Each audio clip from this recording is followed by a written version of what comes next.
Ah oui, le prochain, Compter les oiseaux, compter les chapeaux, était vraiment particulier lui aussi, mais dans un autre genre. Il est particulier parce qu'il m'a fait penser à celui que j'ai lu en décembre, qui s'appelait Amnésie criminelle, point de vue qu'il est dur à lire émotionnellement parlant, parce qu'on va parler dedans euh, de maladies, on va parler de problèmes psychologiques, on va parler de pédophilie, on va parler de viol, donc vous voyez des concepts un petit peu lourds quand même à lire, un petit peu compliqués si c'est quelque chose auquel vous êtes sensible, donc soyez prévenus, mais il est tellement bien ce livre, un peu comme Amnésie criminelle. Il a des sujets lourds, il a des sujets durs, compliqués, mais la plume est belle, la plume est envoûtante, elle vous prend aux tripes et elle vous embarque dans un livre vraiment incroyable. J'ai beaucoup aimé la plume de l'autrice qui arrive à nous prendre par les sentiments, bons comme mauvais, avec des personnages très touchants également.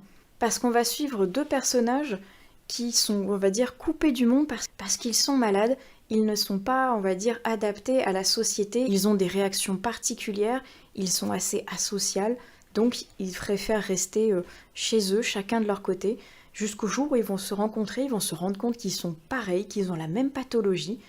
Et ils vont essayer, malgré le monde, malgré les on-dit, malgré les dictates de la société, de vivre leur vie, malgré leur handicap, et de vivre dans la joie, dans la bonne humeur, dans leur cocon à eux, malgré le reste de la société, et malgré leurs tuteurs, et qui ne sont pas forcément là pour tous leur faire du bien, ou les aider dans la société à s'intégrer ou autre. Je vous en dis pas plus parce que sinon ce serait vous gâcher un aspect du livre important qui est très intéressant, qui est très dur également, mais très très bien. J'ai vraiment beaucoup aimé cette lecture, c'était vraiment beau, dur, mais tellement touchant, et la plume, comme je vous dis, de l'autrice, qui est vraiment belle, qui nous prend au corps, qui arrive à nous transporter entre la beauté et la cruauté, c'est vraiment quelque chose de très très beau.